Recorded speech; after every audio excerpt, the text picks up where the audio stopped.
കഴിഞ്ഞ ഒരു വർഷത്തിനിടെ ജോലി മാറിയവരാണോ നിങ്ങൾ? അല്ലെങ്കിൽ ഇടയ്ക്കിടയ്ക്ക് ജോലി മാറുന്നവരാണോ? എങ്കിൽ ചെറിയ ചില അബദ്ധങ്ങൾ കാരണം ഇൻകം ടാക്സ് വകുപ്പ് നോട്ടീസ് അയക്കാനും അധിക നികുതിയും പലിശയും അടയ്ക്കേണ്ട സാഹചര്യം വരാനും സാധ്യതയുണ്ട്. ആദായനികുതി റിട്ടേൺ ഫയൽ ചെയ്യാനുള്ള തയ്യാറെടുപ്പിലാണ് എല്ലാവരും. ഈ സമയത്താണ് പിഴവുകൾ പണിയാവുന്നത്. ഏതെങ്കിലും ഒരു സ്ഥാപനത്തിൽ നിന്നുള്ള ഫോം 16 മാത്രമാണ് സ്ഥാപനം മാറിയ പലരും ITRനൊപ്പം സമർപ്പിക്കുക. ഇതൊരു ഗുരുതരമായ പിഴവാണ്. ആദായനികുതി നിയമപ്രകാരം ഒരു സാമ്പത്തിക വർഷത്തിൽ നിങ്ങൾ എത്ര തൊഴിലുടമകളുടെ കീഴിൽ ജോലി ചെയ്താലും എല്ലാ സ്ഥാപനങ്ങളിൽ നിന്നും ലഭിച്ച ശമ്പളവും TDSും ചേർത്താണ് മൊത്തം വരുമാനം കണക്കാക്കേണ്ടത്. അതിനാൽ ആദ്യം ചെയ്യേണ്ടത് പഴയതും പുതിയതുമായ എല്ലാ തൊഴിലുടമകളിൽ നിന്നും ഫോം 16 ശേഖരിക്കുക. ഓരോ സ്ഥാപനവും എത്ര TDS പിടിച്ചെന്നും എത്ര ശമ്പളം നൽകിയെന്നുമുള്ള വിവരങ്ങൾ അതിലുണ്ടാവും. അതെല്ലാം ചേർത്ത് വേണം ITR സമർപ്പിക്കാൻ. മറ്റൊരു പ്രധാന കാര്യം, പഴയ കമ്പനിയിലെ ശമ്പളവും TDSും സംബന്ധിച്ച വിവരങ്ങൾ പുതിയ തൊഴിലുടമയ്ക്ക് നൽകിയില്ലെങ്കിൽ ഒരുപക്ഷെ പുതിയ കമ്പനി നിങ്ങളുടെ ആകെ വരുമാനത്തിനനുസരിച്ചുള്ള TDS പിടിക്കണമെന്നില്ല.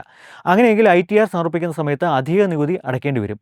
വൈകിയാൽ ആദായനികുതി നിയമപ്രകാരം പലിശയും ബാധിക്കാം. അതുകൊണ്ട് ജോലി മാറുമ്പോൾ പഴയ സ്ഥാപനത്തിൽ നിന്ന് ഒരു 12B ഫോം വാങ്ങി പുതിയ സ്ഥാപനത്തിൽ നൽകുക. മൂന്നാമതായി ഫോം 26 AS, AIS, TIS തുടങ്ങിയവ നിർബന്ധമായും പരിശോധിക്കണം. കാരണം ശമ്പളം മാത്രമല്ല, ബാങ്ക് പലിശ, സ്ഥിര നിക്ഷേപങ്ങളിൽ നിന്നുള്ള പലിശ, ഓഹരികളുടെ ഡിവിഡൻഡ്, മ്യൂച്വൽ ഫണ്ടിൽ നിന്നുള്ള വരുമാനം, മറ്റ് നികുതി ബാധകമായ വരുമാനങ്ങൾ എന്നിവയും ഈ രേഖകളിലുണ്ട്. ഇവ IT റിട്ടേണിൽ നൽകിയ വിവരങ്ങളുമായി പൊരുത്തപ്പെടുന്നുണ്ടെന്ന് ഉറപ്പാക്കുകയും വേണം. ഇനി ITR സമർപ്പിച്ചാൽ മാത്രം പോരാ, ഈ വെരിഫിക്കേഷൻ നിർബന്ധമായും പൂർത്തിയാക്കണം. അല്ലെങ്കിൽ നിങ്ങളുടെ റിട്ടേൺ നിയമപരമായി സമർപ്പിച്ചതായി കണക്കാക്കില്ല. അതിനാൽ ഒരു കാര്യം ഓർക്കുക, ജോലി മാറുന്നതൊക്കെ അഥവാ ചാട്ടം നല്ല കാര്യമാണ്, പ്രത്യേകിച്ച് ശമ്പള വർധനയൊക്കെ ലഭിച്ചാൽ. പക്ഷേ ഒരു ഫോം 16 മറന്നാൽ, വരുമാനം കൃത്യമായി രേഖപ്പെടുത്താതെ പോയാൽ, അല്ലെങ്കിൽ കുറഞ്ഞ TDS മാത്രം അടച്ചാൽ പിന്നീട് അധിക നികുതിയും പലിശയും നോട്ടീസും നേരിടേണ്ടി വന്നേക്കാം.